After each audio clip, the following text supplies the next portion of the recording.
and she wants to come. One time when we go monitoring. But you didn't get your equipment yet, because I know I didn't. She said that. She said she was going to send it.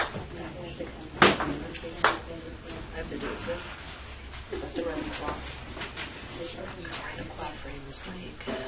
How are we doing with the information technology? Are we ready to go? Oh, okay, great. I will call this meeting of the Ledyard Town Council to order. Please join me in the pledge of allegiance. To the flag of the United States of America and to the republic for which it stands, one nation, under God, indivisible, with liberty and justice for all. Let's call the roll for attendance. Mrs. Davis? Here. Mr. Ledyard? Here. Mr. Eichelberg? Here. Mr. France? Here. Mr. Marshall? Here. Mrs. Gatton? Mr. Soms? Here. Mr. Sullivan? Here. Mrs. Wadecki? 7 here, 2 absent. We have a quorum. Are there residents or property owners who wish to address the council? Yes. Mr. Burns, please state your name. Yes, Robert Burns, 769 Shreveville Road. And I just wanted to share with the council, especially the new members, I'm on the Ledyard Board of Directors, and they have allowed me to come to their meetings between staff and field personnel. So whenever your agenda has a place, I'd like to give you a thorough report on what's going on with them, and if you have any questions, if you have my email, just email me and ask me specific questions you would like me to find out. And then the other thing is that I've been a little delinquent in reporting on the farmers market. 3 years ago, the council supported unanimously to support the market. It's been going very well. And so sometime when you're ready, I will give a presentation for the farmers market. And I'm happy to share and help out with the town in this upcoming year. Thank you very much. Thank you. But a question for you now. You said you would like to come sometime and give us an update on your participation as a board member of Ledyard. Yes, whenever, and also if you have any specific questions that you would like to have me answer in the interim, just ask, and I will. Okay, well, I'll start by just referring to community services. Councilor Marshall, whether or not you wanted to have him come to the community services committee, but I'll leave it to you, or we can. Mr. Burns can come to the full committee. I'll leave it. We're not meeting this week. We're meeting. We have a date. When is it? February 9th is our next meeting. All right, and I'll make sure to contact you. Make sure you can come to that. All right, we'll go from there. Okay, thank you. Thank you. Right. Are there any other residents or property owners wishing to address the council? Yes. Thank you. Ed Marlin, 49 Homestead. Yeah. I'll be brief, as is my want. Several of you folks spoke quite eloquently at the last town council meeting about the circumstances of trees not being trimmed, and wanted to remind CLMP of the need to do just that. I live in a section of town, not Gales Ferry any longer, where the utility poles are a good 300 feet apart. And the linemen have assured me that that's half again as far apart as the current standard. I see them quite frequently because we've had power outages, something like 10 in the last year, ranging from just briefly to an hour or two up to more than a week. So if some office of the town interfaces with CLMP, not only address that issue, the pertinent issue of the need to fairly aggressively trim trees, but also have them survey the town as a whole and see if there are sections, neighborhoods in this town where, by anybody's standards, the current transmission setup does not meet those standards. And then I would end with just another point. As the Vice Chairman of the Southeastern Connecticut Water Authority, I'm delighted to see that you have on your agenda this evening the appointment of 2 members to our Representative Advisory Board. And I had a chance to chat with one and remind him that the next meeting, the quarterly meeting of that Representative Advisory Board is next Thursday evening at the Waterford Public Library. Thank you. Thank you. Are there any other residents or department leaders who wish to address the council? Okay, next item on the agenda is committee, commissions, and board reports, and I'm pleased to announce that we have our state representative, Tom Reynolds, here. I believe he desires to start with the presentation. Representative Reynolds. Thank you, Mr. Chairman. Good evening, everyone, and congratulations again on your elections or re-elections. For the new members, I typically come before the council at least once before the legislative session and once after the legislative session. But if there's any issues that require attention, I'm happy to come back at any time. I have two objectives tonight. One is to join the town in recognizing some of our retiring councilors and retiring mayor. And then I'll also proceed to a legislative update and answer any questions that you may have about the past legislative session or the one that's forthcoming. At this time, I'll begin with some presentations of citations from the Connecticut General Assembly. I'll read one of them. They're all largely identical, so I'll spare you repeating them over and over. Probably this year, more than any other year, you have lost some pretty extraordinary members of this body. These were not individuals who were seat warmers. These are people who were contributing in very significant ways. And so it is my hope that, well, I know they will continue to serve the town in other important capacities. This General Assembly official citation was introduced by Representative Tom Reynolds and Senator Edith Craig, who is still recovering and sends her regrets. Be it hereby known to all that the Connecticut General Assembly hereby offers its sincerest congratulations in recognition of years of dedicated service to the town of Ledyard and the Ledyard Town Council. The entire membership extends its very, very best wishes on this memorable occasion and expresses the hope for continued success. Presented at the state capitol, Hartford, Connecticut, signed by the President of the Senate, Donald Williams, Speaker of the House of Representatives, Christopher Donovan, and Secretary of the State of Connecticut, Denise Merrill. First, we'll have my neighbor and my friend, retired counselor Jim Diaz. Thank you.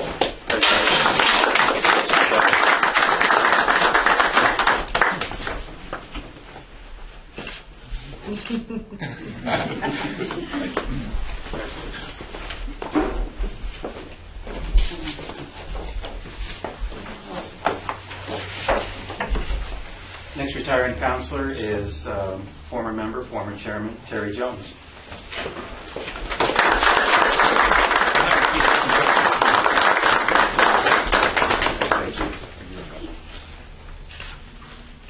If I could say, it was my pleasure to serve the town for a number of years. Thank you for the recognition. It's something that it takes a lot of work, but it is very rewarding. And I would say to the people who are watching, there are lots of opportunities for volunteer support for the town, and you just need to contact Chairman Sullivan or Mayor Rodrigo to find out what the current vacancies are, because there are a lot of opportunities to serve. Thank you. Well said. Thank you. Next is retiring counselor David Holbridge.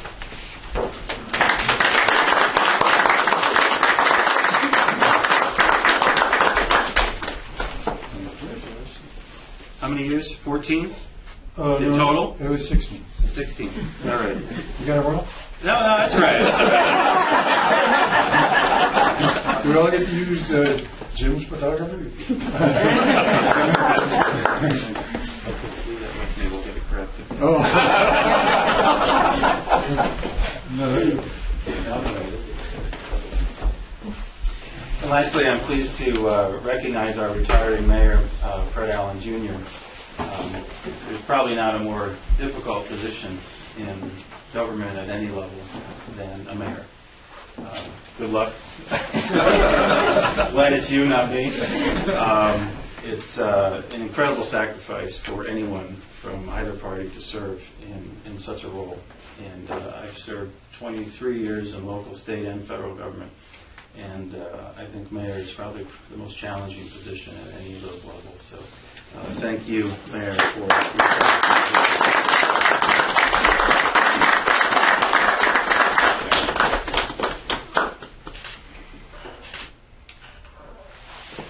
And if I could repeat Terry Jones' comments, serving your community is about the best thing that you can do. And I know that at the Eagle Scout Course of Honor that you always make a significant point of public service. And so I echo Chairman Jones' comments to people at home because there are lots of opportunities. But I thank you for this. Thank you for serving.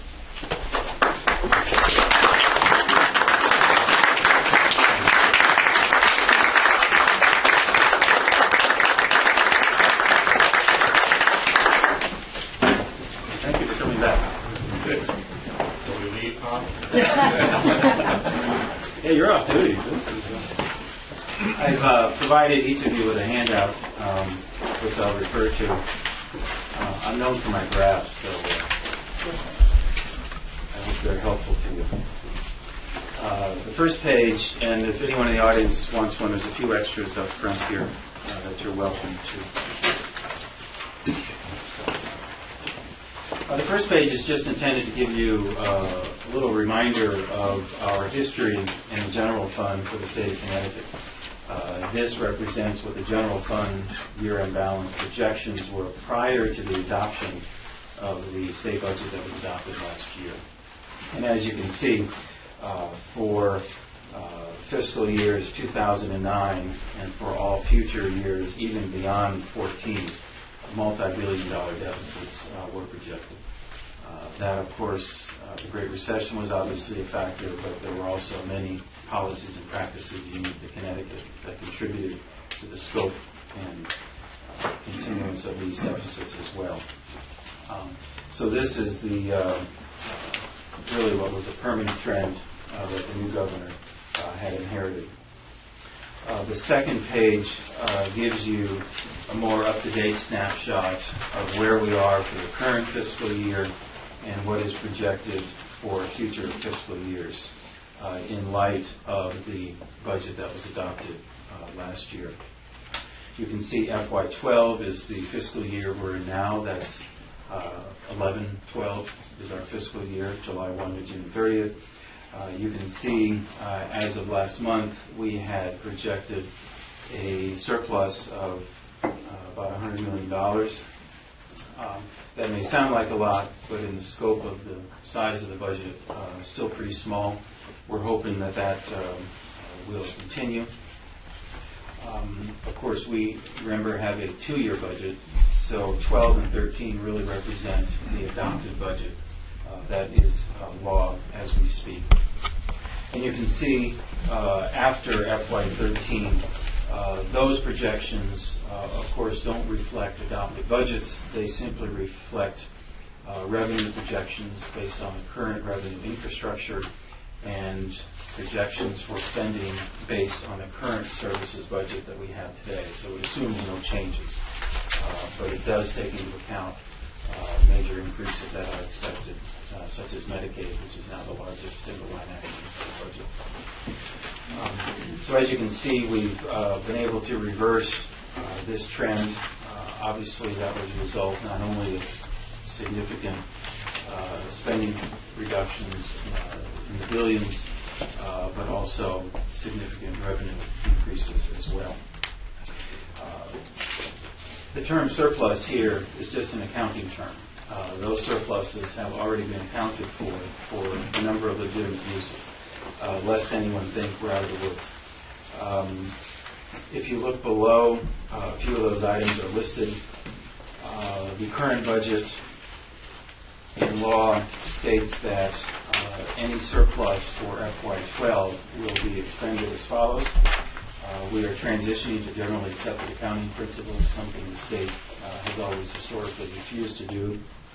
So for each year of the biennium, we've set aside $75 million in the first year, $50 million in the second year, and then $150 million every year thereafter until the cumulative gap deficit is addressed.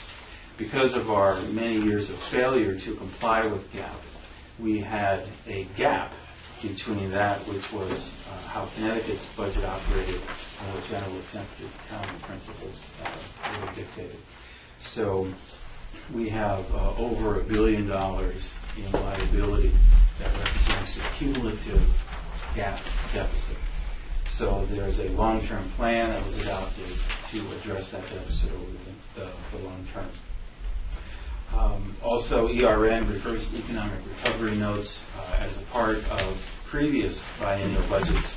The governor at that time and the legislature took out economic recovery notes to help close that gap. The governor seeks to accelerate the resolution of those outstanding notes in the current biennium and settle that earlier than expected. Then any surplus from the current biennium beyond that and in all future years will be used to fully fund above the actuarially required amount our state pension system, to begin to set aside for the first time money for our other post-employment benefits, basically retiree health care, and also to begin to build the rainy day fund. The budget reserve fund in the state was fully expended during the last deficit resolution in the previous biennium. So we will be using future surpluses to rebuild the rainy day fund as well. And then, of course, resolution of debt. So even though we appear to be in much better situation than most states relative to our short-term fiscal picture, more so than most states, we have significant long-term obligations that will continue to be a focus probably for the next 20 years. The next page is just intended to give you a snapshot of what is foreseen relative to municipal aid. I'm pleased to report that despite the scope of the deficits that we've had, that municipal aid was largely held harmless. Obviously, we haven't experienced any increases since the recession began in 2008. But unlike most states, there were no significant reductions in municipal or education aid. And quite the contrary, as this graph represents, we project slight increases in support of cities and towns in the years ahead. That does not mean that towns such as Ledyard will see those increases. The blue represents the typical statutory formula grant aid that you all are used to seeing in your local budgets, education cost sharing, LOSIP, things of that nature. The red represents the debt service the state assumes for school construction projects, and the green represents the state's contribution for teacher retirement. So in the aggregate, it appears it will increase, but at worst, I think it will at least remain level. The governor is at least committed that for the current biennium, if we do end this year or the next year within the biennium with a deficit, that municipalities will be held harmless. The last page is the one I know you're always most interested in. This is a snapshot of the larger municipal aid grant formulas that come to the town of Ledyard.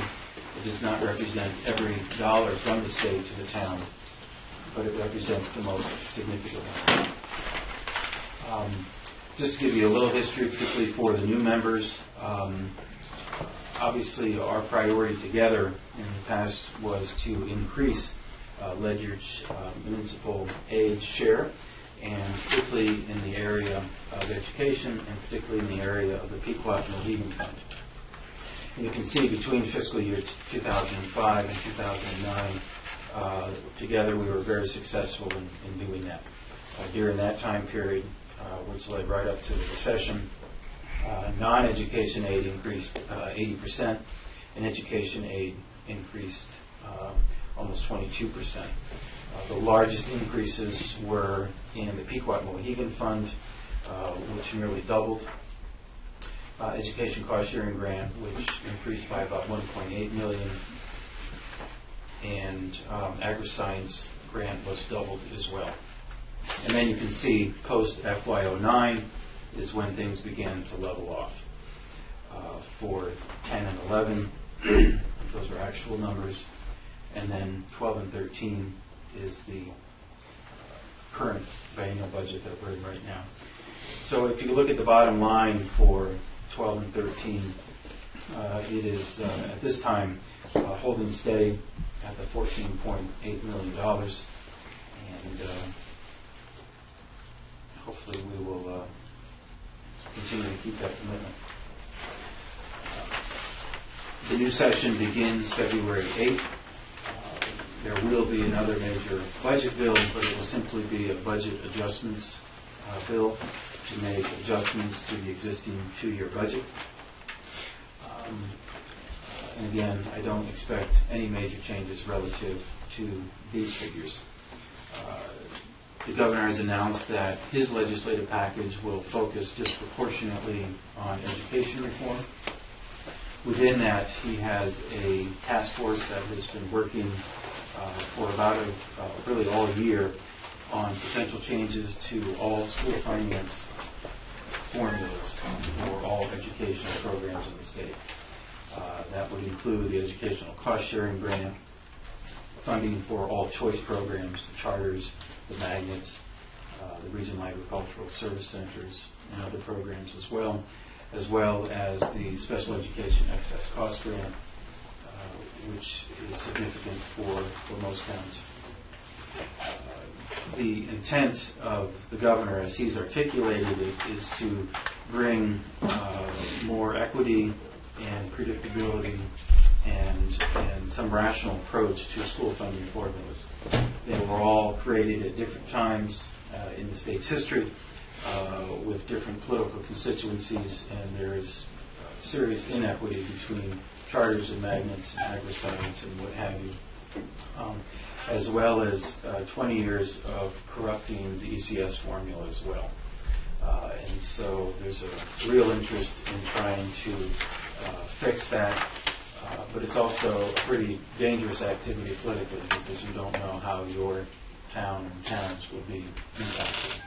So please rest assured I'm following that very closely. Any legislation like that would come before the Education Committee and the Appropriations Committee, and I'm a member of both of those committees. So we'll be following that very closely. I'd be happy to respond to any questions about this data or absolutely any other issue that you are interested in. Representative Reynolds, thank you for coming. Thank you for the update. Good luck with changing any formula that creates winners and losers. Specifically, you're well aware of Jim Diaz's favorite law, the minimum budget requirement for education. As I understand, there's currently a provision in the law that allows us to reduce our budget by $3,000 per reduction in the student population.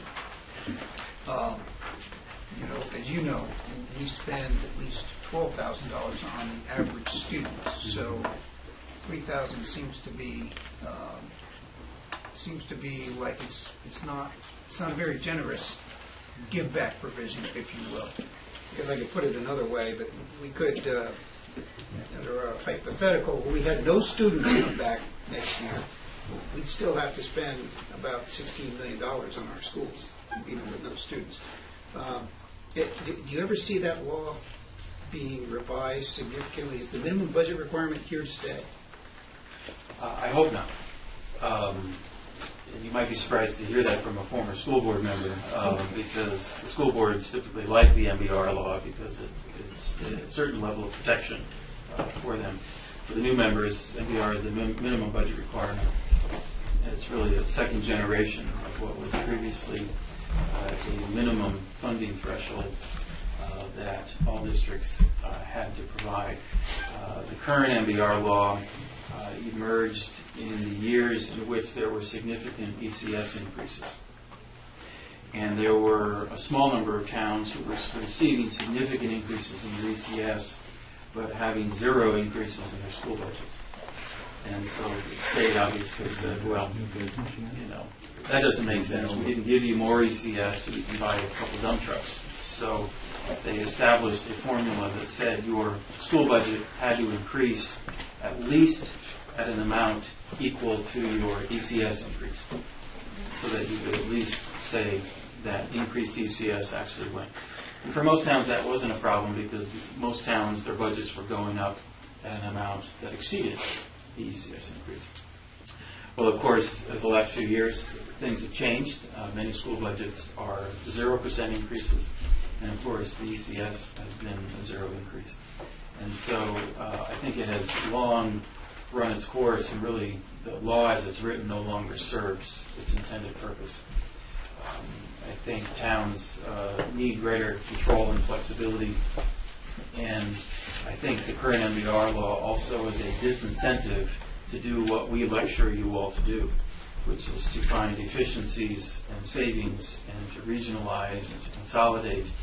Well, if you cannot enjoy the savings of any of those activities, what on earth is the incentive for towns to do that? Particularly when many of those things are politically controversial. If you're consolidating general government or school board functions, or you're regionalizing with other towns, some of those can be quite unpopular. So I've pushed for a couple of years for, at the moment there's not the votes to repeal MBR, and nor do I sense that the governor is open to that.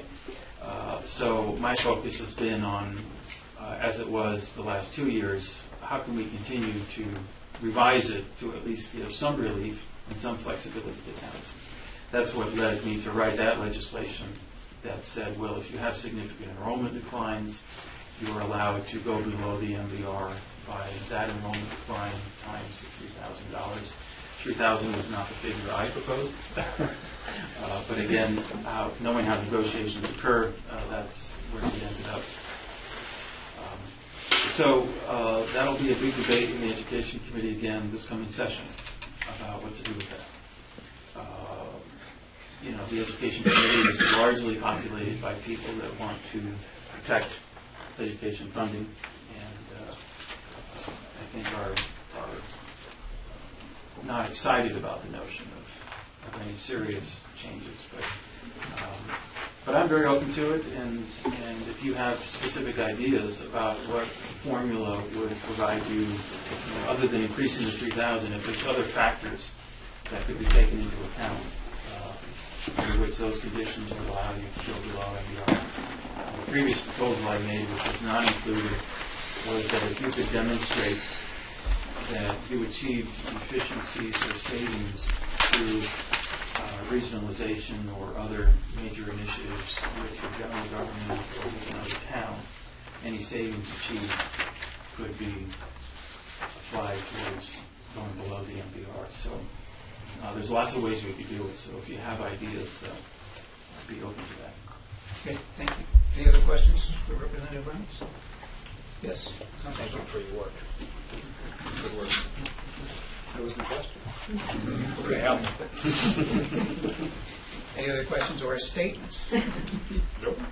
Okay, thank you very much. Thank you. I think I have everyone's email now, so I will be emailing you throughout the session. But please call anytime if there's any questions you have about what's going on. Thank you. Okay, next up we have a presentation from the Eastern Connecticut Conservation District. Mr. Jean Phillips.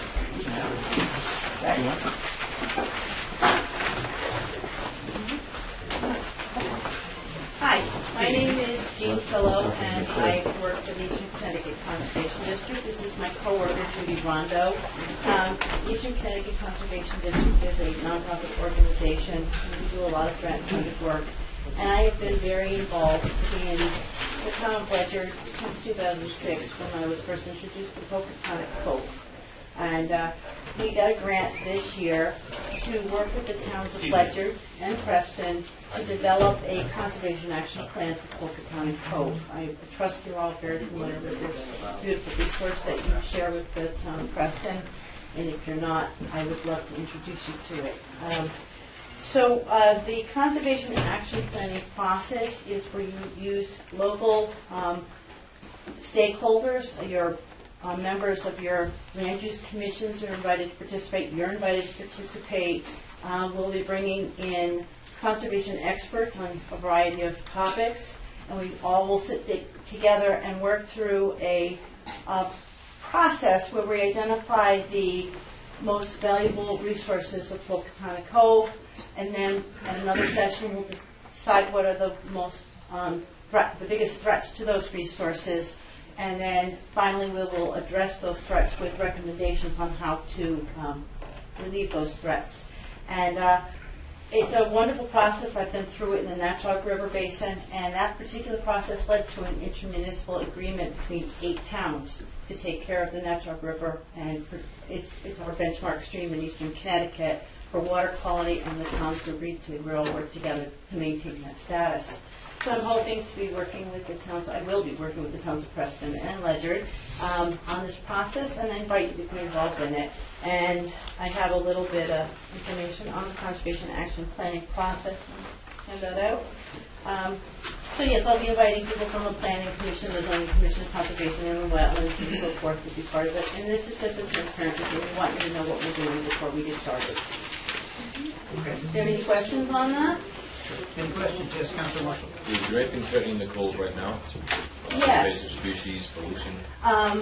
The water quality is not meeting standards. It's part of the Thames River, and the Thames River isn't meeting water quality standards.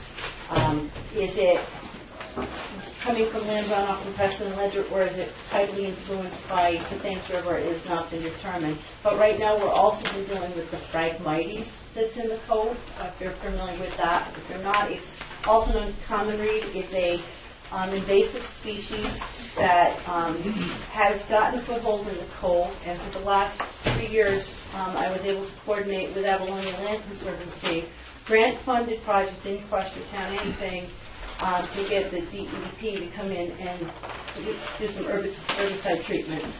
And I hope to be able to maintain their doing this, even though it's going to come out of a different fund. Unless things have been reapportioned, we believe they're going to continue to do so for the next couple of years.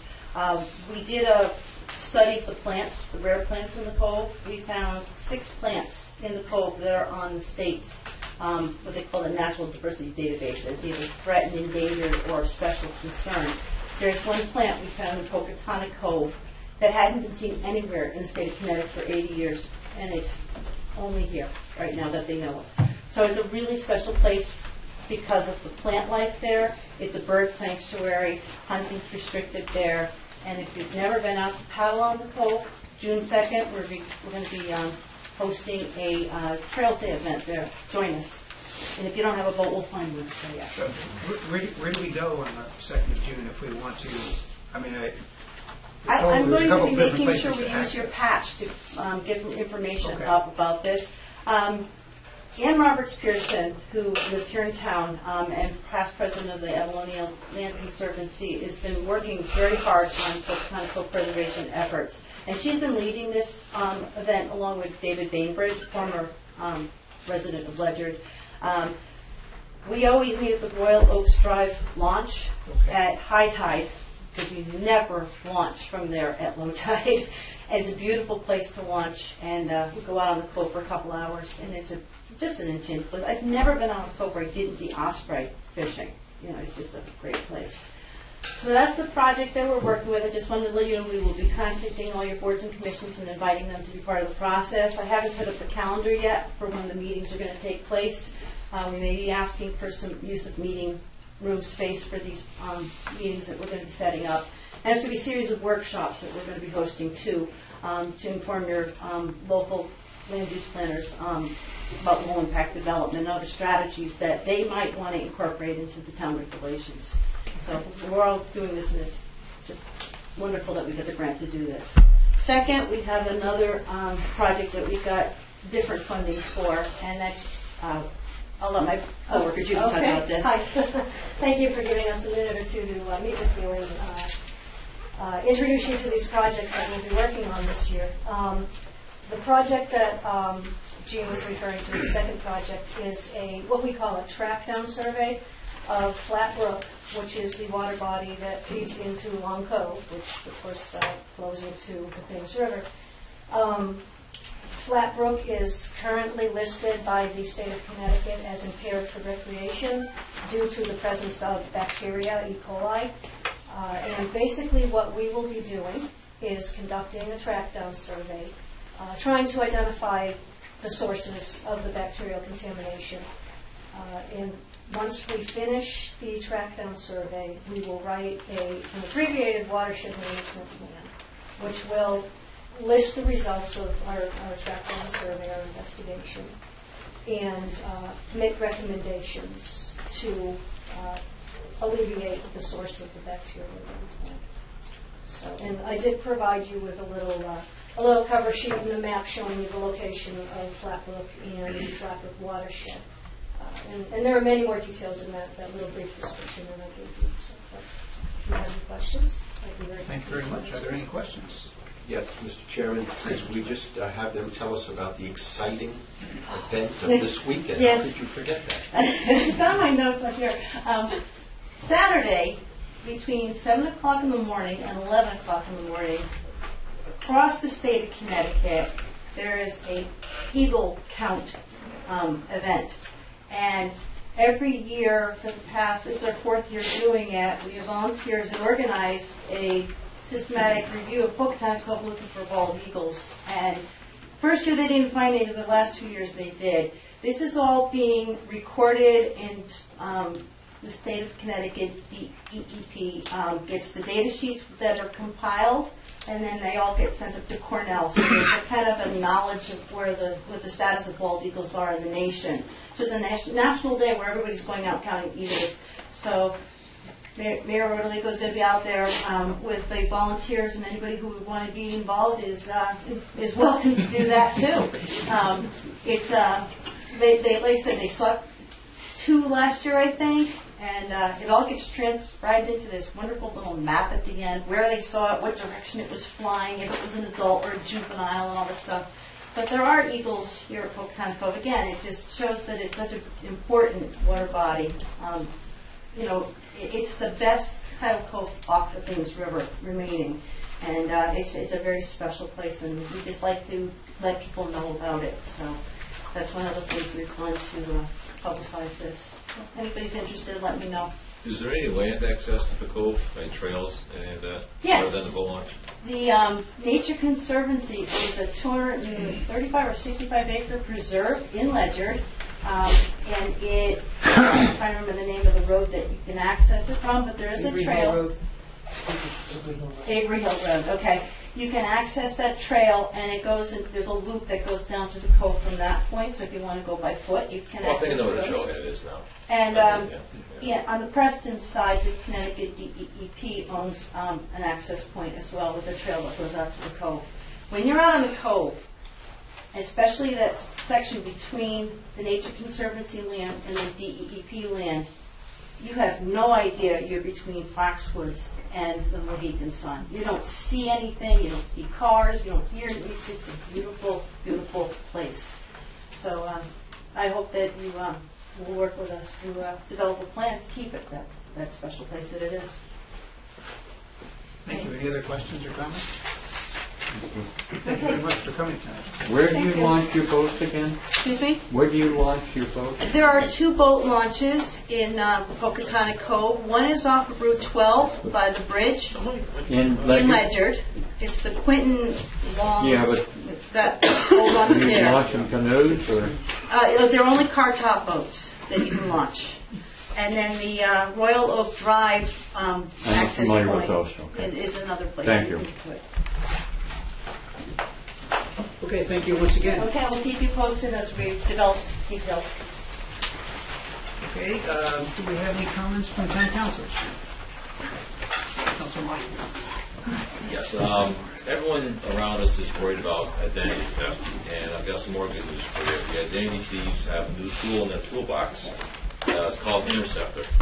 And anyone that uses their old remotes to unlock their cars, identity thieves use this Interceptor to get the signal and open your car when you're in the store shopping or whatever.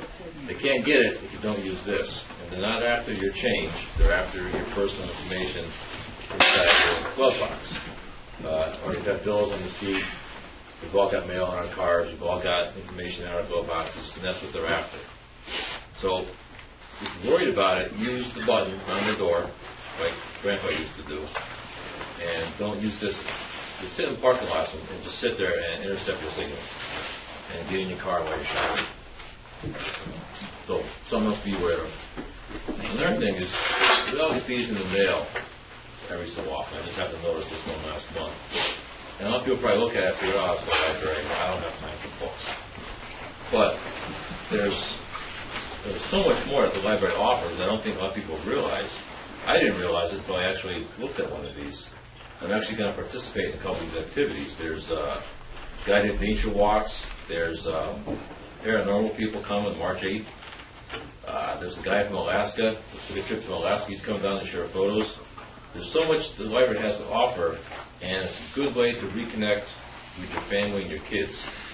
Because I know in my household, we get home from school and work, I'll come to laptops, I'll go to the games. There's not a lot of family time these days. So we're going to start by doing some of these. So I recommend it to any families out there that have the same problem I do in my house with the social media. A lot of people think that the social media, like Facebook, Twitter, etc., is eroding our ability to socialize. Because back in my day, we used to play football with a football, not a joystick. So it's definitely a good way to get reconnected with your kids by checking out the libraries. Okay, thank you. Councilor Davis. Speaking of the evils of social media, our beautification effort, I discovered something this week as we chatted online in the Ledyard forum, and that is that a lot of folks don't know what the rules are as far as leaves. And that might explain why a lot of folks put their leaves out in bags that sit there for 6 months or 3 months. And also, when I first moved to town, the town used to come by and actually suck up the leaves if you pushed them over the curb. So some people that have been here for a while still think if they push their leaves over the curb, they will get picked up. So we did have a little chat about that, and I did discover that a lot of people don't know the rules, and there are basically two, and that is you can bring them up to town hall, up to the transfer station. Bring them in John's office. The garbage czar in the town hall will take care of them. But no, if you bring them to the landfill, you can dump them there, or the town actually will pick them up. They pick them up on Wednesdays, but you have to call for a pickup, and they must be in biodegradable bags. So a lot of people don't know that, and so if you have a neighbor that has bags sitting out there for 3 months, it's really probably because they just don't know. So you may want to educate them. And if I could move on to just number 2, and that is I was taking a look at the WPCA ordinance, and you all know my feelings about being a member of the WPCA, and I just wondered if we may take another look at that ordinance. Certainly. Would you like to refer that to admin to have them look at it? I would really like that. And you want to fire yourself? I would like to be fired. I know that it says WPCA shall consist of 5 regular members, and there are 9. I would be happy to volunteer to be one of the 4 that drops off. People have to vote on it. Yeah, sport. So we will refer that to admin to take a look at the current ordinance and see if we can't revise it and somehow make fewer meetings that these members need to attend. Are there any other councilors who wish to speak? Comments? All right. Next item on the agenda is review and approval of prior meeting minutes. We have 2 meeting minutes ready for approval. Those are public hearing minutes of December 28th and the regular meeting minutes of December 28th, 2011. Do I have a motion? I make a motion to approve the public hearing meeting minutes of December 28th and the regular meeting minutes of December 28th. So, okay. Is there any discussion? Anybody have any corrections? Everybody able to find them on the meeting portal? Okay. All right. Hearing none. Roxanne, please call the roll. Mr. France? Yes. Mr. Marshall? Yes. Mr. Soms? Abstain. Mr. Sullivan? Yes. Mrs. Davis? Yes. Mr. Dombrowski? Yes. Mr. Eichelberg? Yes. 6 in favor, 1 abstention. Motion passes.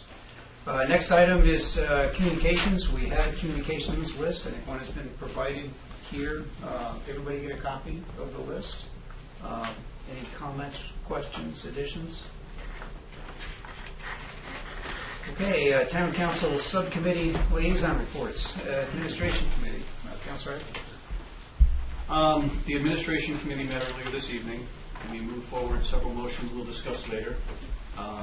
Let's see, we also discussed a possible action to draft an ordinance to create a WPCA independent of Town Council. And the committee has taken an action to review previous ordinances and propose a new or revised ordinance. We had a discussion regarding the ordinance creating a defined contribution plan for the town of Ledyard, and the committee took action to revise the ordinance to ensure consistency with the contribution plan. We had a discussion regarding a possible action on the creation of a code of ordinances, and the committee decided that we would like to meet with the town clerk to discuss this. We were informed that money had not been set aside to accomplish this, and we felt like this was probably in the purview of the town clerk, so we would like to sit down with him and talk about that. We had a discussion on establishing a procedure with the new human resources to provide a periodic review and update of all job descriptions. And so we took an action to also sit down with the HR director to talk about this. We also had a discussion on the method by which dispatcher overtime is assigned. And in reviewing the documents on that, we noticed that one of the recommendations to achieve this was through rewriting the job description. And so we decided that we would like to sit down with the HR director in concert with the previous discussion. And lastly, we looked at a motion to recommend that the town adopt a proposed Town o' Ledyard light ordinance. But at this time, we basically moved to table the discussion until all members of the admin committee were there. And so that's my report. Okay. Specifically on the money issue for trying to create a code of ordinances, what we did last year in the budget was at the request of the previous administration committee chairman, which was me, town council contingency was increased slightly. So there was money that was intended for that purpose, but it was all put in council contingency. I think you are correct. Ownership of the town ordinances after approval does belong to the town clerk by definition. The current discussion of trying to codify them, basically going through all of them and reorganizing them, seem to be beyond the the technology capability of the old makeup of the town clerk's office, and perhaps that's not the case any longer. We took that into account, and yes, we were informed that that money had been placed in the contingency fund. But with the new town clerk's emphasis on bringing us into the 21st century, we felt like this would be a great opportunity to sit down with him and have this discussion. Agreed. Other questions or comments for the administration committee? Okay. Community services. We have not met, but while I have everyone's attention, at our next regular scheduled meeting in February, I'm going to be discussing the possibility of moving the playscape from behind the old Gales Ferry School. I'm assuming the Board of Ed owns that, the playscape behind the old Gales Ferry. Mm-hmm. Yeah, well, now the temporary classrooms are down. I noticed that there was a beautiful playscape back there not being utilized. I know it's something silly, I know, but it's a waste of a resource. No, I'm sure someone spent money on that, and no one's using it right now. I'm sure it could be used somewhere else. Absolutely. And my first thought was to contact the Board of Ed, see if they. I think the Board of Ed owns that anymore. Because that was turned over to the town council, and now ADC has control of that property. All right, so the town owns it then. Yep. So I'm going to be organizing, or we will be organizing volunteers to move it, just somewhat move it to a suitable location.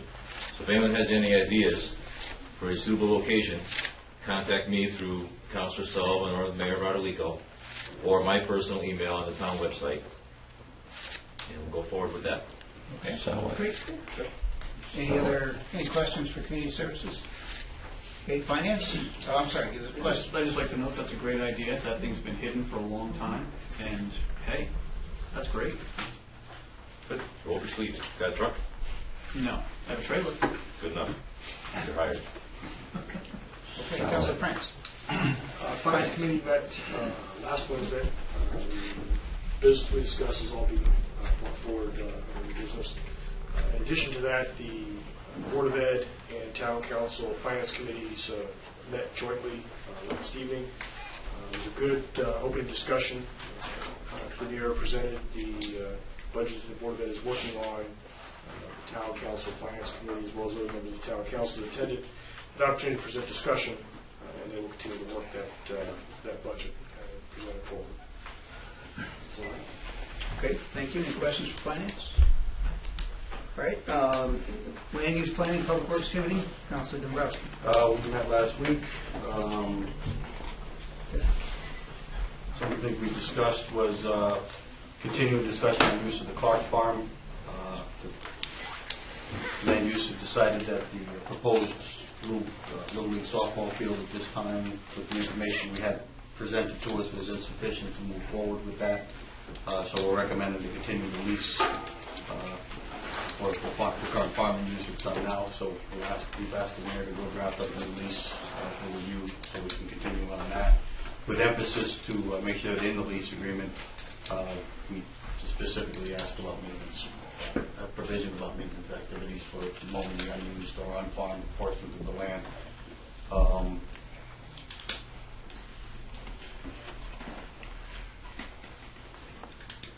We've also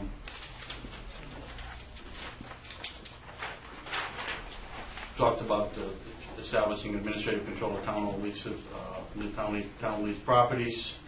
The mayor has brought in some new properties that have been recently acquired by the town, documenting that we acquired through back taxes. So we're trying to figure out what we want to go do with those properties, if we want to maintain, keep them, sell them, or in some of the unbuildable lots, possible turn over to the Conservation Commission if they so desire to take it. We also brought up the issue about the blight ordinance. We chose to take the blight ordinance that we had that had been kicked around for quite some time and refer it to admin. Councilor Eichelberg had reported, so that's with admin now for the next step. We have one item on the agenda tonight regarding the transfer of property near the subbase as part of the subbase stuff, and that's the next item on the agenda. That's pretty much all we have. Okay. Questions for land use? Yes, Councilor Marsh. Where are those properties that we acquired? The mayor has a list of it. I don't have the list, but they're all over town.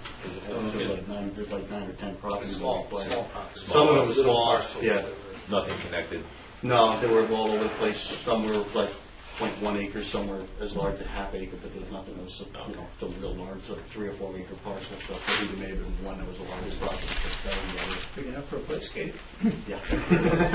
Or a dog park. Oh, I have a place for your dog. Yeah. Now. Question, do we hear anything on the Great Beaver controversy? Nothing, no updates on the beaver issue, no. Okay. That's to talk with the residents over there before we continue that discussion. Okay. Do we have Mr. Maslin back from China? Yes, he was back on the 30th. All right. Any other questions for land use? Okay, information technology, sorry, I skipped over you, Councilor Davis. Quite all right. We have begun discussing a number of emergency communication solutions. Mayor Rodolico was at our meeting and reported the Ledyard police are also researching emergency communication systems. So we're looking at things like, there was one that Councilor Marshall forwarded to us, the FCC Traveler Information System. There's Everbridge that Stonington used. There's the 911 Reverse, the Connecticut Statewide Alert System.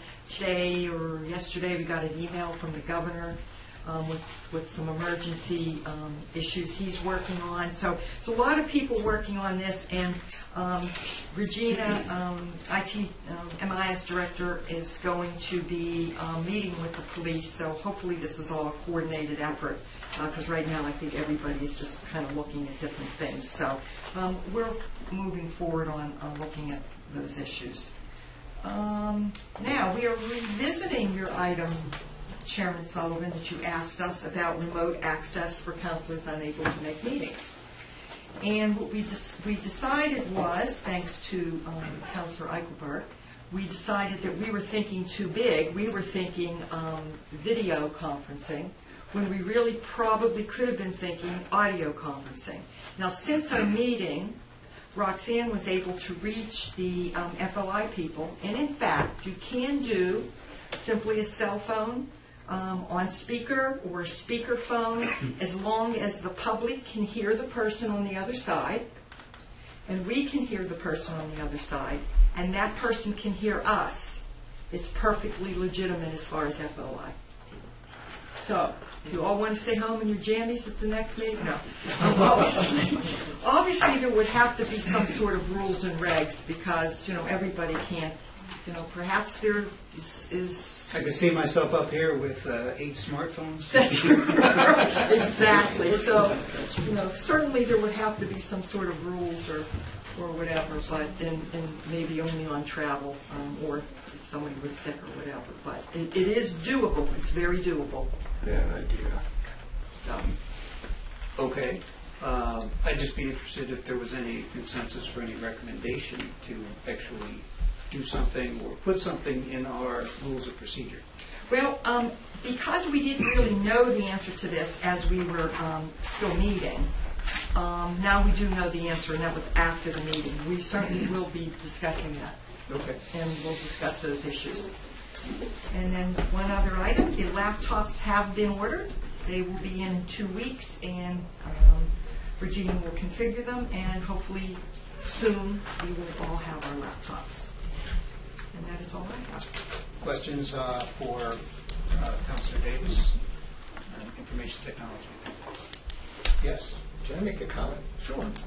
I wanted to take this opportunity to just one more time mention the town's media portal for those folks sitting at home. The town is now got the town council on this, what we call media portal. So all of our documents are now paperless, so that's why we're talking about laptops. We're trying to save the town money in sending mail all over town. Along with those lines, we're now looking to get other commissions, boards, and committees to use the same portal. And we're looking for the residents, so if you're sitting at home right now and it's Friday afternoon or evening and you're watching this on television, you could also go at any time to the Ledyard Town website. The easiest way to get there is Google Ledyard, Connecticut. Once you find the official town website, look on the left side of the page for the Town Council Media Portal. Click on it, and you can watch this media or this meeting on the media portal at any time. It's pre-recorded. We're recording it now, and you can stop it, you can start it, and you can also click on parts of the agenda to see specific, rather than waiting for the whole meeting to play. So, thank you. I would add, you can also, through that same portal, find all of the documents that we up here are looking at. Because I know often, if you don't have the documents in front of you and you hear us refer to a document, you may very well be confused out there about what exactly is on the piece of, well, it's not even a piece of paper anymore. It's now a computer screen that we're looking at. But you too can look at it through the portal, although I will caution you, you may have to search around a little bit before you find it, but it is there. And might I add, the other thing we're revisiting is the possibility of a DSL line in here. It went through finance and it was not moved forward because of the expense of $100 a month. And again, Member Eichelberg said, why would it be $100 a month? So Regina's revisiting that and checking prices again. Okay. Any other questions or comments about information technology? Okay, Board of Education. probably the one thing I would mention, I have been attending their meetings. Councilor France mentioned the finance meeting, but I would just mention two things. One, to start listening for information and on all-day kindergarten. We're going to start reading a lot about that in towns all over the area, including ours, and it has a lot to do with the new Connecticut Common Core changes and new national standards. So be watching for that because it's coming down, not just Ledyard. I saw today in the paper, Montville is now looking at it. There are a number of towns in the area that already have all-day kindergarten, so it's something that's coming this way, so I would mention that.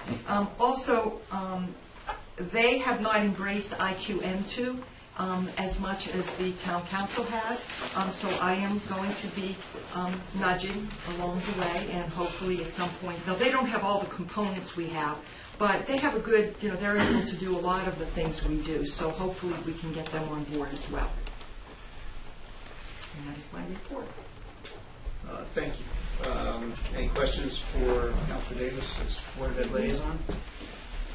Any other liaison reports?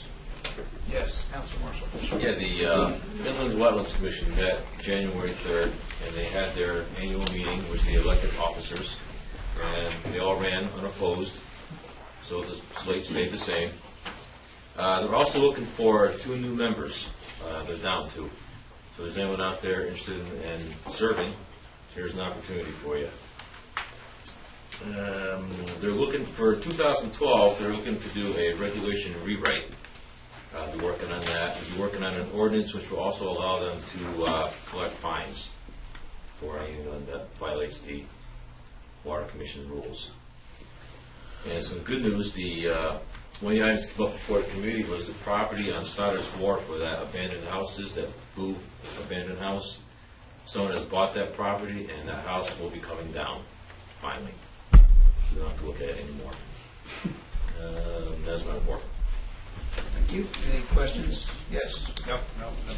Another report? Report, yeah. Okay. You have the floor, sir. Okay. Several people have asked me about when the WPCA is meeting, and I just wanted to mention that the WPCA, which is the town council, has moved their regular meetings to Wednesdays. It's the 4th Wednesday of every month at 6 p.m., just before the town council meeting. So there's only 1 meeting a month instead of 2. If there's a need to go to 2, they'll go back to 2. There is a special meeting on January 24th. It will consist only of an executive session, though, where we'll be continuing to work on the Groton Utilities contract. So Tuesday, January 24th, special meeting, executive session, which means that the public is not invited to that meeting because we're discussing the contract. The actual WPCA meeting will be then Wednesday, January 25th, 6 p.m. Question. Where's the contract? Yeah, neither have I. I guess that's kind of my point. We'd like to see it. When we had the last WPCA meeting, we talked about having a January 10th WPCA meeting to discuss the contract, and we were led to believe that providing us a draft contract would meet that schedule would be no problem. But that date's come and gone. We haven't seen it. All right. Okay. Any other questions or comments regarding WPCA? Any other liaison reports? Yes? Councilor France. Conservation Commission met last evening, and they are working through the list of properties that were referred to them from the town council, and still making the rounds and looks like about halfway through, and trying to bundle the various set of properties that they have into some kind of cohesive block, and they make recommendations on what to do with them. If they're contiguous to an existing larger property, then possibly assimilating that into that property. But they are coming forward, hopefully in the near future, with recommendations to the council on what to do with those properties that refer to them. Okay, thank you. Sort of a question for all of the council, but we don't have a liaison to the committee that was investigating the town manager form of government, do we? I don't believe we do. No. Okay, I will take that for an action to try and find out where they stand, because nothing heard lately. All right, Mr. Mayor. Thank you. There's a letter that you will be seeing shortly from the state concerning the STEEP grant. As you all know by now, we did not receive the STEEP grant. That would be used for improvements to the Riverside Plaza.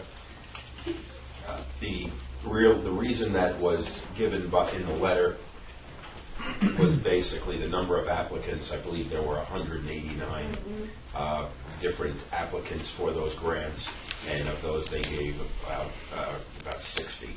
So, they awarded about a third of the grants.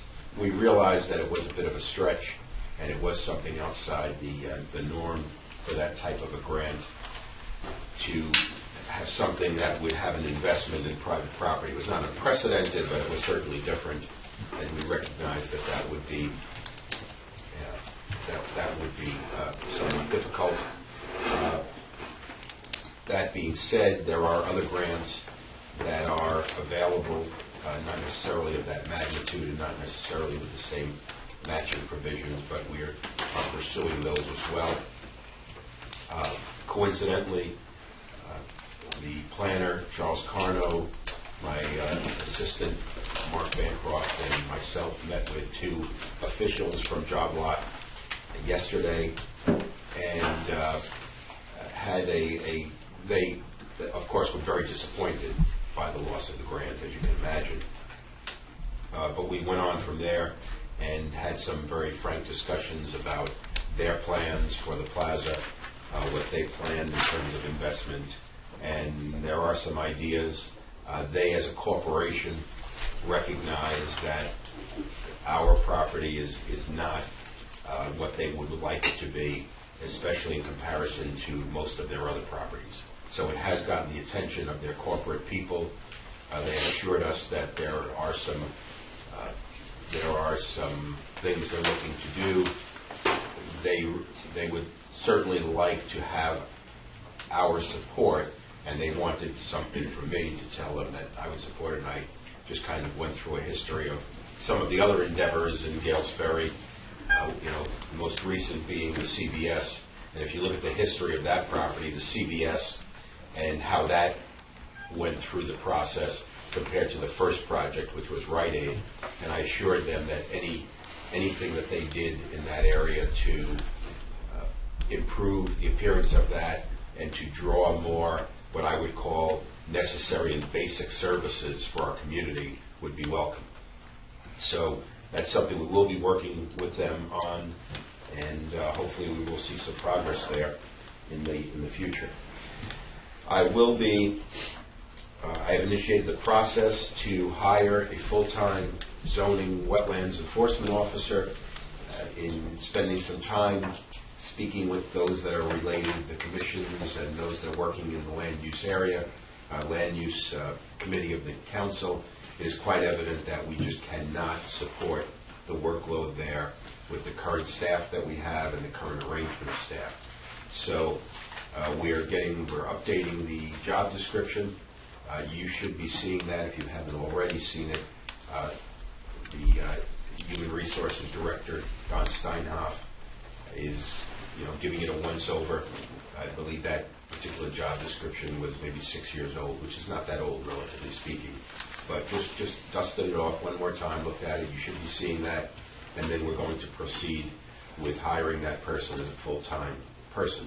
That is that's just a part of the reorganization that I'm looking at in that department. So it's one piece. There will be some other pieces probably that will be incorporated into the budget. We do have the money. We can put the money together for the remaining portion of this year, assuming we have a person on board in the next 4 to 6 weeks, say, possibly sooner. So I would certainly appreciate any comments you have, any input, and certainly your support in filling that position.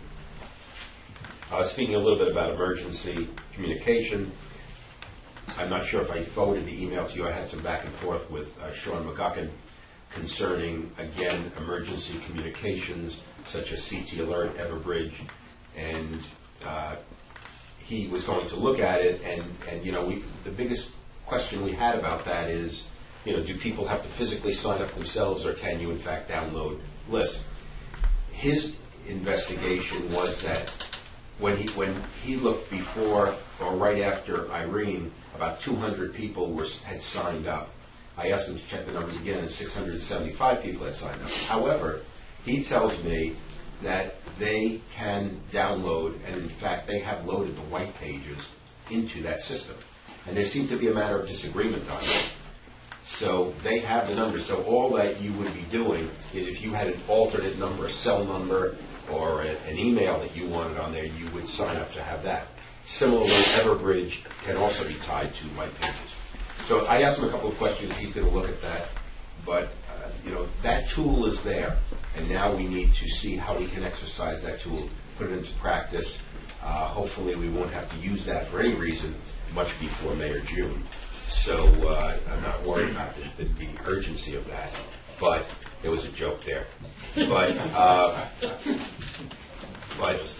again, maybe the state would let us exercise. I know you can only use it for emergency purposes, but like those beeps that come across your TV, that really annoying beep that comes across. Maybe they'll let us do something like that to just see how it works. Of course, we'd have no idea what it means, but unless we did it at 2:00 in the morning, we can do that. Okay, so working on that along the same line, I've asked our emergency services administrator, Russell Shaw, to begin working on a general government protocol for emergencies. I'm very satisfied that we have all of the protocols we need for emergency services, emergency preparedness, all the emergency people, they all know where to go and what to do and something. But what I think we saw from the last emergencies we had was our town hall employees maybe do not know what their role is or what their role could be. So what he's done is he's soliciting from the town hall staff, hey, what is it that you expect to do? What is it that you could do during an emergency? And so we would have in the town hall, okay, I would put out a message to certain people, and different individuals would report to different places with different assignments. We certainly know that from an MIS standpoint, we know that one's pretty clear. We need to have that person and get them located at somewhere where they have power, they have internet, and we know there are places in the town that can be done. And then setting up communications with myself and others.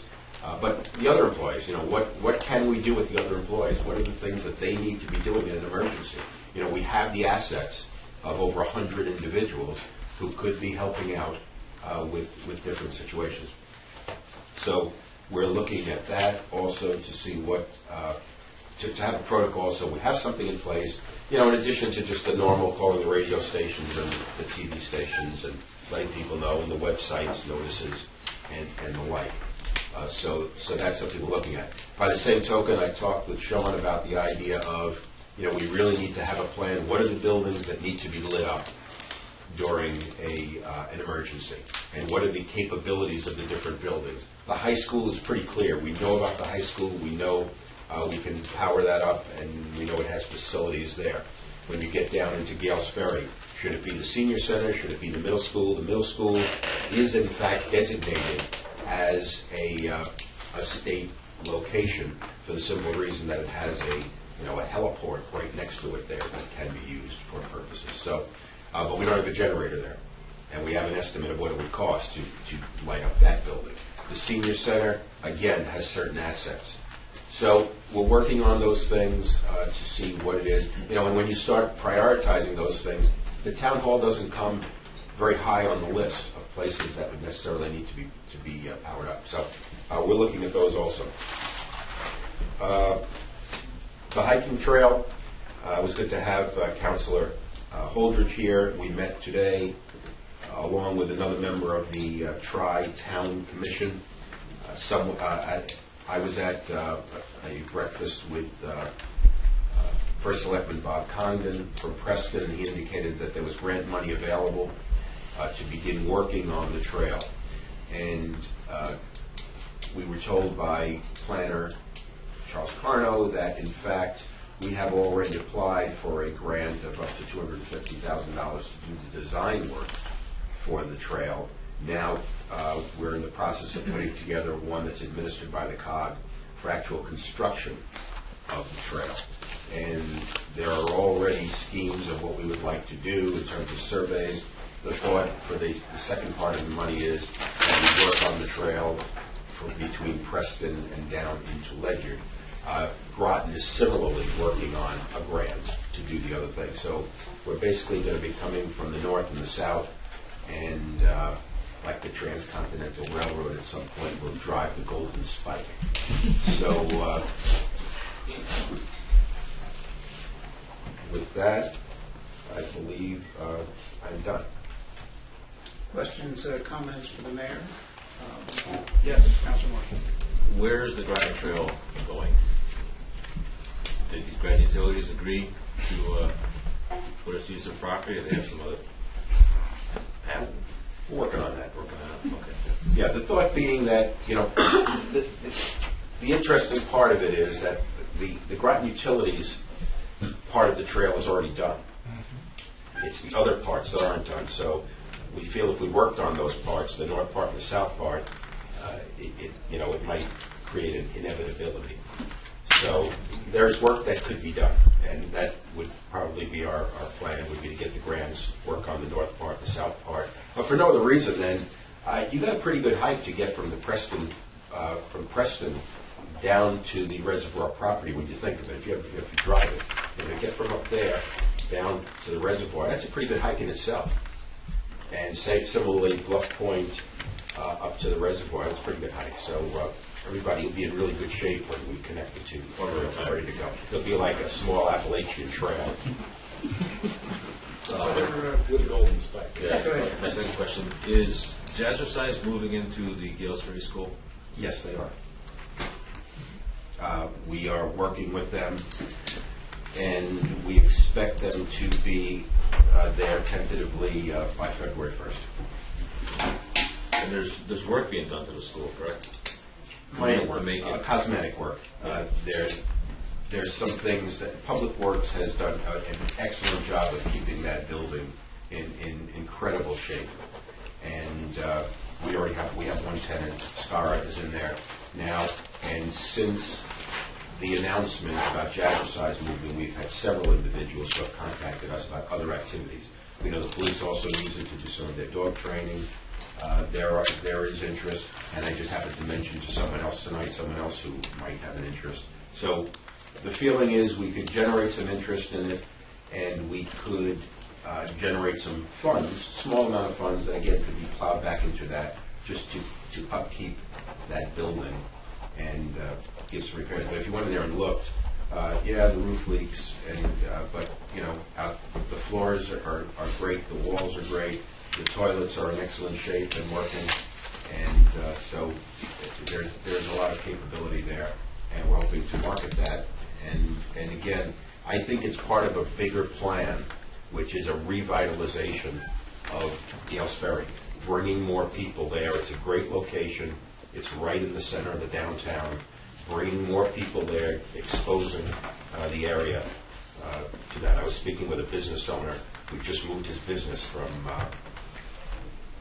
Norwich to Gales Ferry, and he was saying that hey, one of the complaints people had was hey, there's not a whole lot of restaurants in Gales Ferry, and he said I could bring 100 customers in, clients in a day. So all of these things would contribute again to just bringing more attention, bringing more traffic into that area, and that's what we're hoping for. It's a great playscape there. No. But on the Jazzercise, Mr. Mayor, I think you're a hero for solving that very thorny issue. I would point out, though, that if there's going to be a lease given to the Jazzercise instructor, then there's a state statute that requires that we have a public hearing for leases of municipal property, and it requires the town council to do that. I'm not sure a lease is necessary, but I leave that to you. If there is one, just please be aware that we're supposed to take some action on it.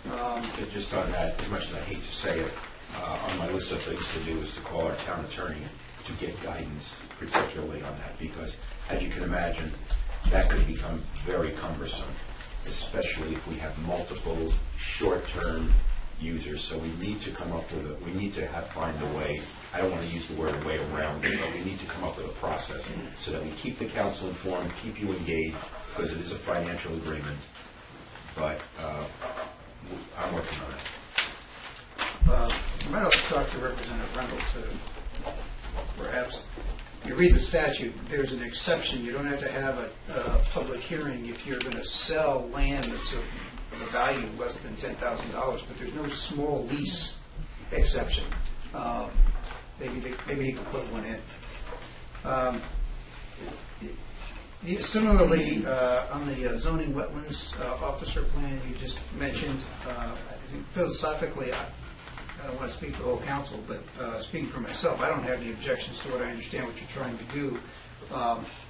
But in the past council, we had a rub with the prior mayor. We, the council, did based on the mayor having the council approving a budget that could approve a referendum. We had specific salary line items in there, and then the mayor appeared to be using an employee for some other purpose, and I just want to make sure we avoid that.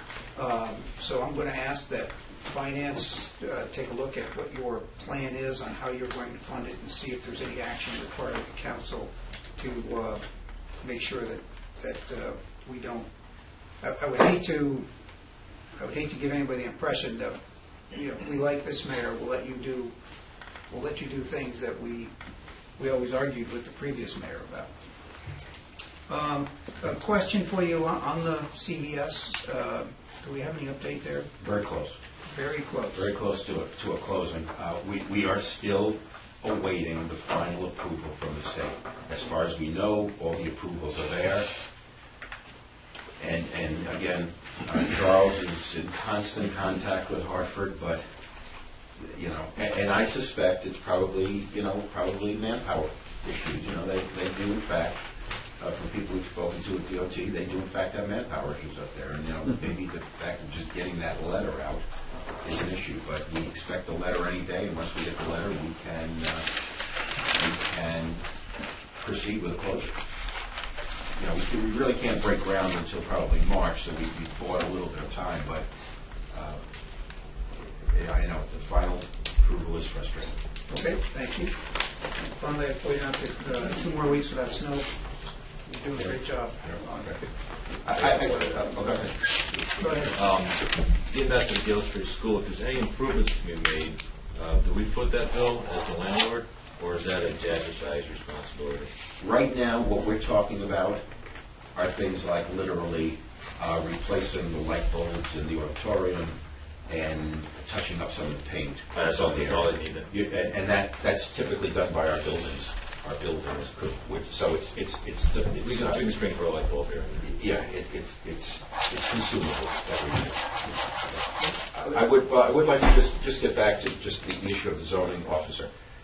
My plan would be to do in advance a budget transfer it would be within the land use departments. We have money in there. And also to inform the council, what I'm doing, whatever approval we need from the finance committee. My thought is this is what we need. I'm identifying the need for you. Certainly I have the ability to hire the person, but I don't have the funding. So I need the funding from you, and that would be your concern. I did not get from your original comments that you were going to follow that plan. Oh, if you're going to send something to us, well then absolutely. That's already in the works. Okay. Yes. Could I just go back to the lease question? I remember sitting at a zoning or planning meeting, and former Mayor Allen mentioned leasing the Gales Ferry School, and Scara came up, and he said that the town attorney told him that as long as it was a short-term lease, he did not need approval of the council, and that's why he only did short-term leases. I don't know if that information is correct, but that's what we were told at that meeting. So I just passed that along for... There's no exception in the statute for a short-term lease.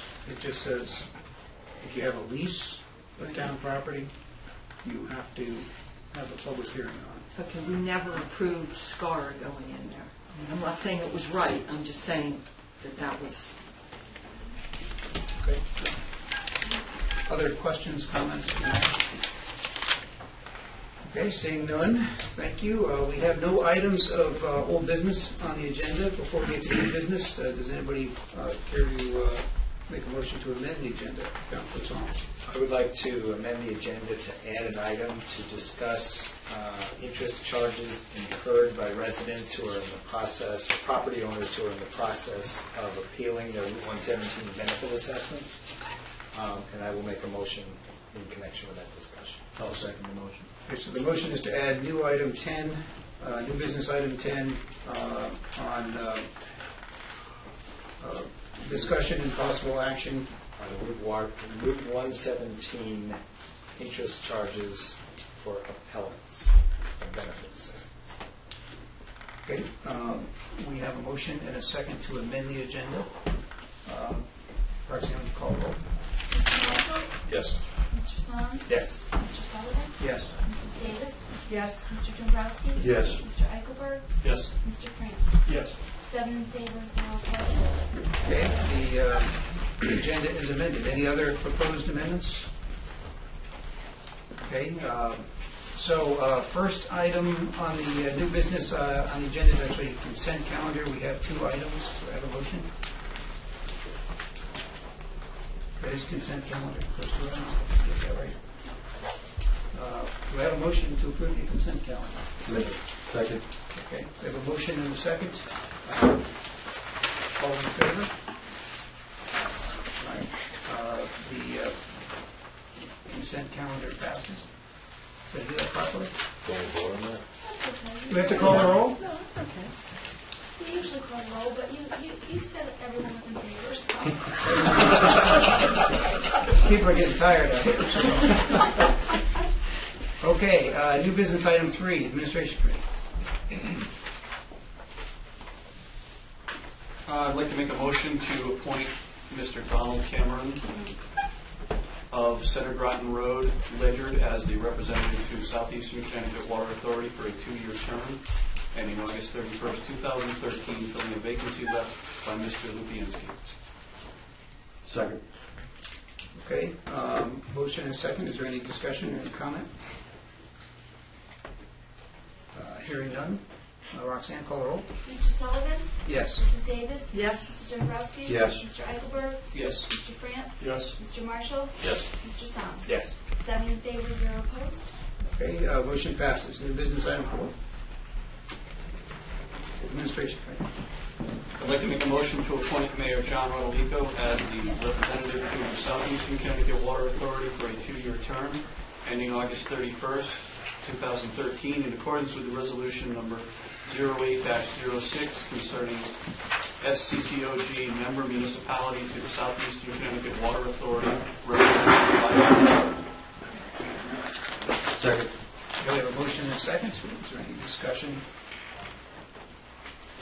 Comments, questions? None? Call the roll. Mrs. Davis? Yes. Mr. Dombrowski? Yes. Mr. Eichelberg? Yes. Mr. France? Yes. Mr. Marshall? Yes. Mr. Soms? Yes. Mr. Sullivan? Yes.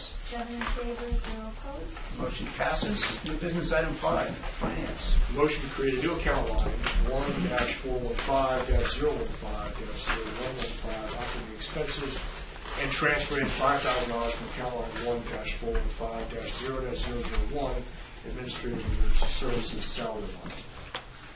Second. Okay, we have a motion and a second. Is there discussion? Background on this is we hired the administrator of emergency services. There was no operating expenses, and we actually incurred that through the phone and other expenses to run the office. The money that's being transferred is essentially the salary that was not used at the beginning of the year because we didn't hire it until November. So there's no additional funds coming out. It's only a portion of the salary that not used is being given. Okay. Any other questions or discussion? Hearing none. Roxanne, would you call the roll? Mr. Dombrowski? Yes. Mr. Eichelberg? Yes. Mr. France? Yes. Mr. Marshall? Yes. Mr. Soms? Yes. Mr. Sullivan? Yes. Mrs. Davis? Yes. 7 in favor, 0 opposed. The motion passes. New business item 6. Make a motion to approve the town council department's proposed fiscal year 2012-2013 budget as contained in the draft dated December 30, 2011. Second. Any discussion? The summary of this is it's essentially zero budget. The only increase in the budget is related to the streaming portion of it. There's an increased cost due to increased capability and about $25,000. Okay, the documents attached here include the legal fees for the town lawsuit with AC Coin, over AC Coin, isn't that correct? That was in the documents that were attached to this agenda.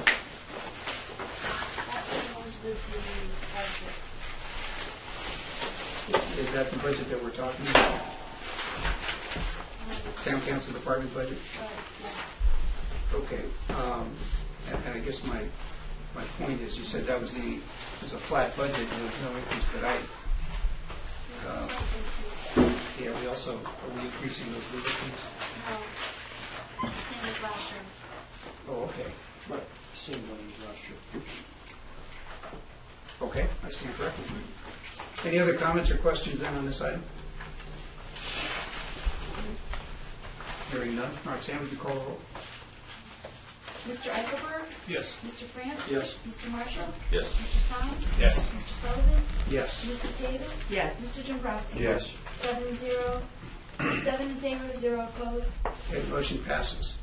New business item 7. Make a motion to appoint the permanent municipal building committee as the building committee for the Board of Education's asbestos removal and floor replacement project for Ledyard High School. Can you read the rest, please? I think it's all one motion. In addition, do you have that language?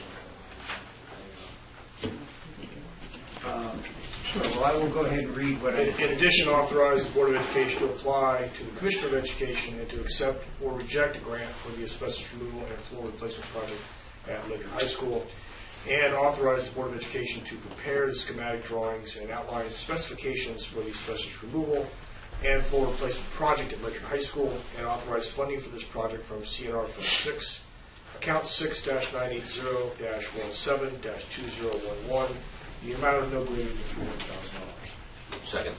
Here we have a motion and a second. Discussion, can you give us a little background? This is the authorization for the fourth year of already bonded amount of the 5-year fund. It is essentially pro forma vote to authorize the Board of Education to continue the expenditure that was already bonded. $300,000 is the amount of the current portion of that project.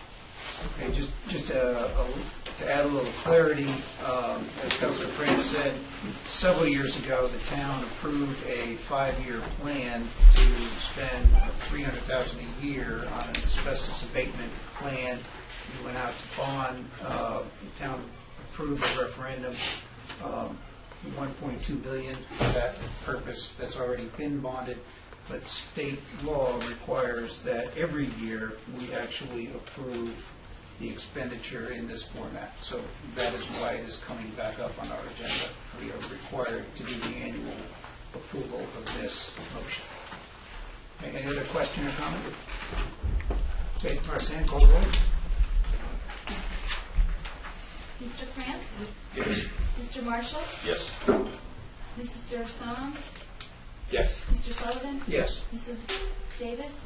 Yes. Mr. Dombrowski? Yes. Mr. Eichelberg? Yes. 7 in favor, 0 opposed. Okay, the motion passes. New business item 8, finance. Motion to change the department head healthcare plan to Plan 317 to be consistent with other town employment groups to be effective upon adoption. Second. Okay, we have a motion and a second. Is there any discussion or any background with this item? The background is that the department heads were covered under a health plan that was different from essentially all the other town employees. The purpose of this is to bring them in line, on a single plan for the town to administer health care. In addition, for a resolution, the change in the health plan is that the cost sharing rate must be at least as much as the lowest rate paid by a bargaining unit. In other words, the whatever percentage rate is required to be paid by other town employees, the department head must pay at least the lowest amount. And that adjusts, you can also adjust that rate to be in line with that requirement. So is it a true statement that we don't anticipate any significant financial impact from this move to the town? That's correct. Okay. Thank you. Any other questions or comments? Is there a cost savings? I'm assuming there is. Yeah, well, it depends. It looks like it could be, but it depends on the usage of the employees. Right. It could be a cost savings, but it depends on the usage. Right, because we're self-funded. Right. Okay. If I may just add, because in addition to the fact that there's an increased prescription benefit, there are also increased co-pays. And I should mention, I neglected to send the council a message on this, but I did, per the request of the council, speak with each member of this represented group. Wrong line. Each member of the group represented here. And there was really no real comment from it. They were all satisfied with moving into that. Okay. Thank you, Mr. Mayor. Any other questions or comments about the motion? Discussion? Roxanne, call the roll. Mr. Marshall? Yes. Mr. Soms? Yes. Mr. Sullivan? Yes. Mrs. Davis? Yes. Mr. Dombrowski? Yes. Mr. Eichelberg? Yes. Mr. France? Yes. 7 in favor, 0 opposed. Motion passes. New business item 9, land use planning, public works. Motion to adopt the proposed resolution relative to the receipt of property adjacent to the London submarine base property as contained in the draft dated January 4, 2012. Second. Okay, we have a motion and a second. Discussion? Where is this property exactly? It is right next to, I can show you on here on the map. North of the base. Just north of the base. For those of you who want to access the town's meeting portal, Is it on the right-hand side, building the garage? when you go on the town's meeting portal, you'll see on the right-hand column a whole list of dates with meetings. They're actually in reverse chronological order. So if you go to, So, excuse me for a sec, let me explain for those people who have the same question out there. So if you go to the meeting portal, you go to today's meeting for the town council, then there will be some links that you can click on next to that meeting, that one of which will bring up a PDF document which has all of the documents we are looking at. And there's some nice maps at the very end of that PDF document. It's a 55-page PDF document, so it may take you a little while to download it. But the last several pages have the maps of the piece of property we're looking at. the property that we talk about is actually 1479 Route 12. It's just under 20 acres parcel. It's just north of the sub-base, currently federally owned property, considered to be the blast zone for the ordnance depot. This is relative to the state grant for upgrading, for maintaining the sub-base property. That the state will actually acquire this property and then transfer it over to the town with the deed restriction that it be maintained as open space. So this is just north of the current blast or protection zone of the base right now. I think the mayor might be able to throw more information. He brought it to the land use.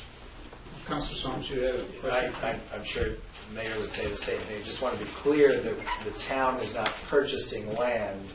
This is a transfer of property to the town. And monies will transfer so that the town is out no funds. We're not using taxpayer dollars to purchase this land. Correct. It's a transfer. Let me just clarify, because you both said something that's not correct. Okay. We, in fact, will be purchasing the land. We will be receiving a grant. Yeah. And we will purchase the land from a private property holder. And that's true. There should be no cost to the town. I do need to confirm that. They've already negotiated the price But I do need to confirm whether there are associated costs. You know, there is always additional costs in the land transfer, legal fees, and I want to make sure that that's covered also. So I will check with the representative in Hartford. I'm having lunch with a couple of individuals from Groton and the subbase tomorrow to discuss this a little bit. There's another piece of property in Groton that they're also looking to do a similar transaction, and they want to do them both at the same time. We did not make the bond committee this week, so they do it every month, so they're hoping to do this next month.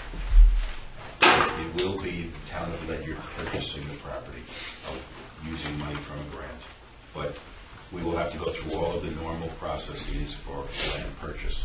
And there should be time, you know, that this is not something that's going to happen overnight, so we should be able to react to that. Yes?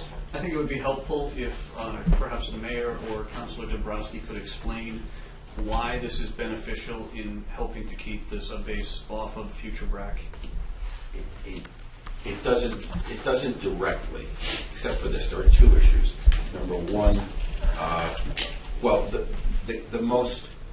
the real reason for this particular piece of property is that being just outside the blast zone, and this piece of property is between the blast zone and the next set of property owners, which is on Pine Lock Drive.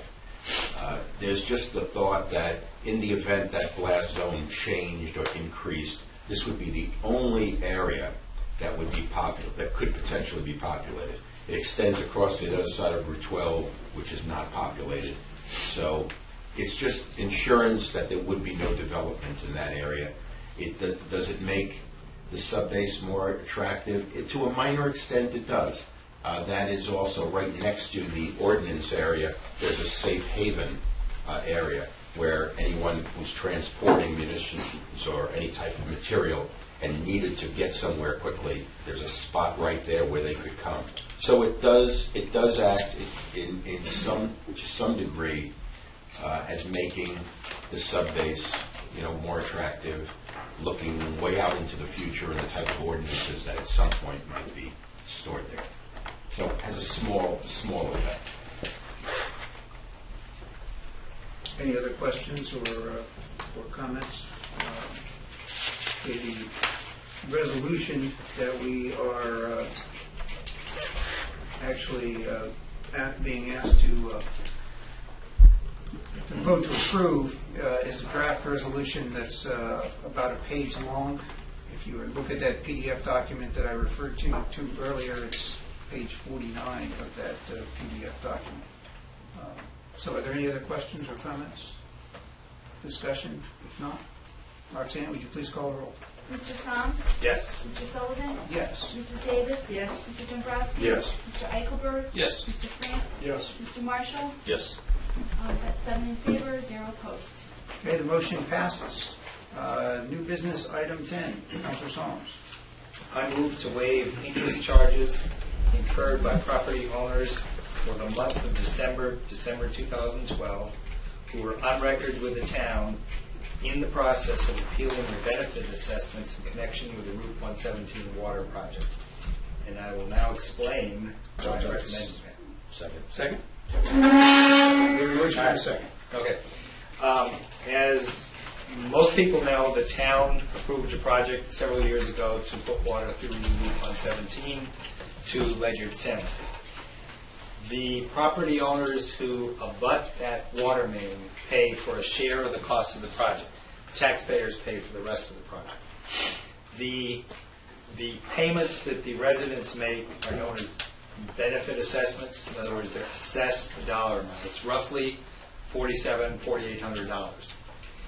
If they disagree with their benefit assessment, they had a period of time in which they could come before the town to appeal them.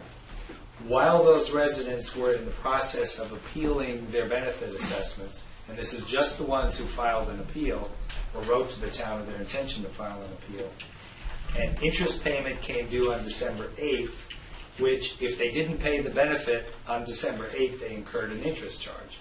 Not knowing what their benefit was going to be because it was being appealed, they didn't pay it, and now they've been, several people have been settled with an interest charge. And this motion waives that interest charge because those residents who are appealing their benefits didn't know what their final assessment would be.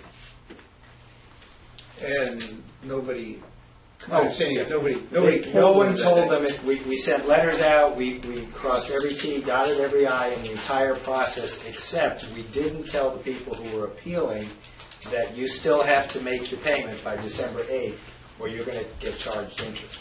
Since we didn't tell them you're going to get charged interest, that's the reason for the motion. Any other comments or questions? You said just for the month of December, and we're in January now. If there are people that hadn't paid because they disputed the interest charge and didn't pay by December 31st, they're still incurring interest after January 1st. No, they had to pay by December 8th. Right. And now we have the opportunity to inform them that they do need to pay. They've also all been notified of what the benefits are. Okay. So they shouldn't have another interest charge. So they know they either need to pay. Right, when we pass December 31st, they go in tomorrow. They will incur additional. Oh, I see, we're coming into January 8th. We're in January so there's right now. there's another month. Well, Yeah. What they were supposed to do originally, because the only guidance that we had was to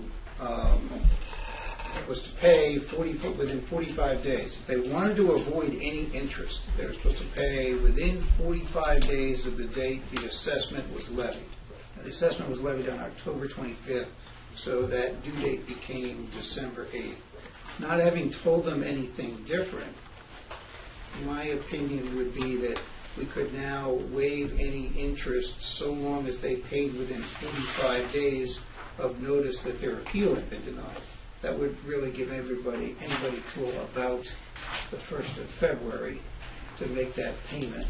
And anybody who paid by then, in my view, paid in full, should not have, who had an appeal pending, an appeal that was obviously denied or granted only partially, such that they still have an assessment, those people should not have to pay any interest. Right. So, a friendly amendment then to the motion that would change the waiver to be effective so long as the individual paid the assessment in full within 45 days of the date we mailed the notice that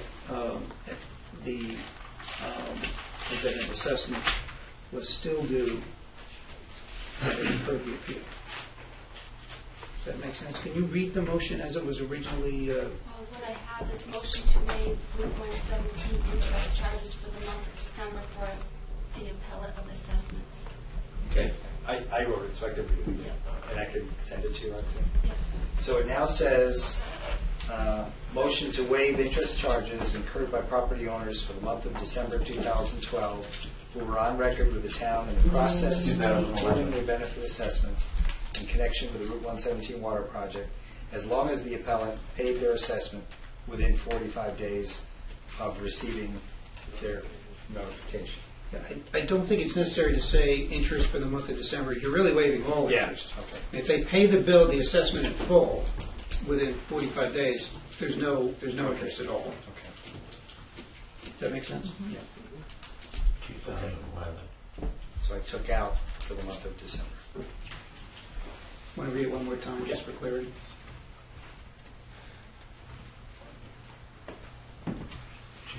Motion to waive interest charges incurred by property owners who were on record with the town in the process of appealing their benefit assessments in connection with the Route 117 water project, as long as the appellant paid their assessment within 45 days of receiving notification of their final assessment charge. Sound okay? Sounds good. Okay. Everyone's agreement with the friendly amendment? Okay, so then we have a motion as amended. Any other discussion? Okay, Roxanne, call the roll. Mr. Sullivan? Yes. Mrs. Davis? Yes. Mr. Dombrowski? Yes. Mr. Eichelberg? Aye. Mr. France? Yes. Mr. Marshall? Yes. Mr. Sines? Yes. 7 in favor, 0 opposed. Okay, the motion passes. No other business to come before this committee this evening? Okay, without objection, we are adjourned. Request, to be heard from the floor? Sorry, sir, we don't take those now. I mean, the meeting's over. You certainly come on up and talk to anyone.